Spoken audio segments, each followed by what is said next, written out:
عسكري عادي لو أواعد كستو إن عبيق عابي وعيد بطيد الصغير. madaxweynaha Soomaaliland iyo wafdigu ballaaran uu hogaaminaya wadanka Kenya ku sugan magaalada caasimadda ah oo ah Nairobi muxuu safarkani daaran yahay ama ahmiyad intee leeg buu u leeyahay Soomaaliland iyo howlgaladeeda dhinaca diblomaasiyadda aqoonsi raadiska waa su'aal wanaagsan weeye waad mahadsan tahay waxa jirta ahmiyad weyn buu leeyahay sababta uu leeyahayna waxa weeyaan wuxuu ciyaaraa dual politics laba siyaasadood buu ciyaaraa waa taarimaha gudaha iyo taarimaha dibadda marka had iyo goor gudaha adigu uma dhisnid laakiin jiritaankaagu wuxuu ku xiran yahay had iyo goor inaad banaankana eegto oo aad waxa weeyaan xiriir badan la yeelato waliba gaar ahaan dalka jaarkaaga ah marka waxa weeyaan ahmiyadda uu leeyahay waxa weeyaan marka xukuumad cusub ay timaado dalalka xiriirka uu la lahaa dalkan aad hadda xilkiisa qabatay waxay ka sugayaan inaad ku samayso wax loo yaqaan diplomatic engagement inaad ku samayso oo aad waxa weeyaan soo dhaweyso marka way ku eegayaan marka dalalka ugu muhiimsan ee priority-ga ku leh ee saaxiibada ku ah inaad booqataa waa very important weeyaan kuwa ugu muhiimsanna waxa kamid ah Kenya waxay ku jirtaa core countries-ka ku jirtaa inuu saaxiibada la nahay ku jirtaa safka hore xiriir yeeshaan ay muhiim tahay midda kale waxyaabaha sheegaya qarannimadaada iyo waxa loo yaqaan status koogaga heerkaad ka taagan tahay diblomaasiyadda iyo xiriirka caalamiga ah ka taagan tahay waxay ku xiran tahay had iyo goor inta badan maaha markasta laakiin wadamada jaarkaaga xiriirka aad la leedahay iyo sida ay ku arkaan waayo waxay dhex mari karaa xiriir ganacsi xiriir diblomaasiyadeed mid siyaasadeed heerka diblomaasiyadeed aqoonta diblomaasiyadda iyo experience-ka uu u leeyahay madaxweynuhu oo laba arrimoodba kow cadaadiska political environment-ka gobolka uu marka hore ku jiray bay'adda siyaasadda gobolka oo ahayd mid kacsan ay ahayd oo aan sidii hore aan ahayn ay tahay iyo sida uu uga dabaashay marka environment-ka political environment ama regional political environment-ka gobolku wuxuu ahaa midaan sidii hore looga bartay aan ahayn oo ka shidaal qaadanaya siyaasadda caalamka isbedeshay ee la yiraahdo international political order-kii oo isbedelay adduunyada oo wax walba saameeya oo halkii adduunyadu ahayd unipolar system meel wadan kaliya adduunyada uga taliyo ay noqotay multipolar system oo wixii la oran jiray international order-kii uu isku bedelay wax loo yaqaano bounder order tartan quwadeed baa jira heer gobol taagan gobolkii siyaasadda gobolka uu kuleynaya aad uu kuleynaya iyadoo saay u kulushahay xaaladdu isla markaana oo awoodo badan ay jiraan oo Shiinihii iyo Mareykankii iyo Ruushkiiba ay waxa weeyaan tartan ku jiraan iyo awoodihii kale ee Gulf countries kala lahaa iyo awoodihii kale waxa weeyaan ay ku jiraan gobolka tartan ku jiraan ayay ku soo beegantay safarkan uu madaxweynuhu tagay waxa kale ku soo beegantay si geesinimada ugu dabaashay waxa kale ku soo beegantay Soomaaliland oo yeelatay cadow aad iyo aad u ballaaran oo la xiriira waxa weeyaan MOU-ga Soomaaliland iyo Ethiopia ay wada galeen cadowgan oran laakiin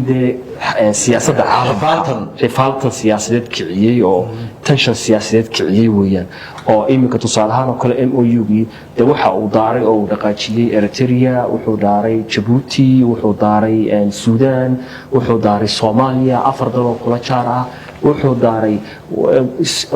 wadanka loo yaqaan Masar oo iyadana saameyn weyn ku leh gobolka Geeska Afrika ayuu daaray wuxuu daaro soo farageliyay Turkiga waxa soo farageliyay waxa loo yaqaan oo ka hadlay wadamadii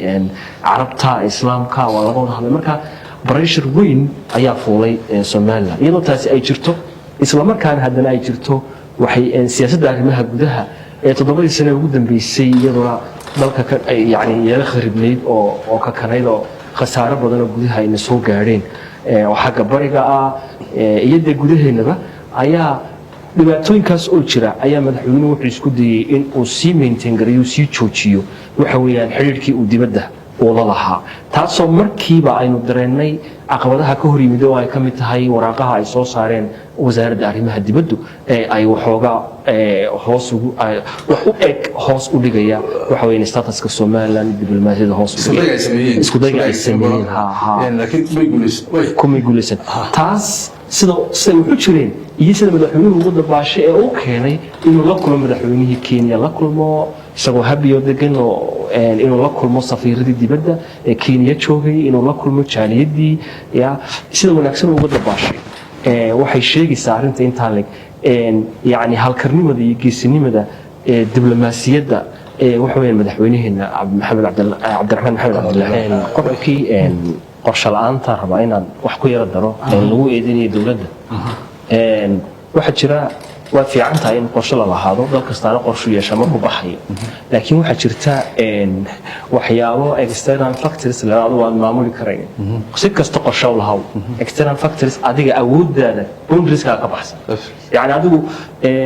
xuduudahaaga wax ka baxsan wixii laga fikirayo wixii la qabanayo siyaasadaha ka baxsan xuduudaha ma maamuli karaysid eedaneed xuduudaha ay isticmaali kareen oo kale ku soco tan oo kale way dhacdaayo Kosovo waa dal ka go'ay Serbia 2018 madaxweynaha Kosovo iyadoo ay aqoonsan yihiin Kosovo 110 dal ay aqoonsan yihiin ayuu tagay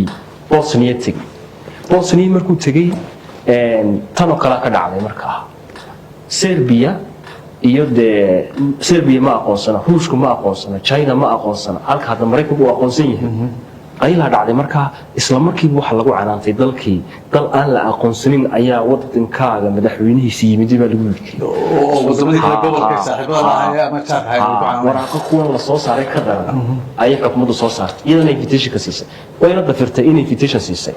waa lagu kala jabay xataa gudihii baa lagu kala jabay waa lagu kala qabsaday Bosnia ku kala jabay markaas mission officeski ka furnaa Bosnia ka furma ayaa xataa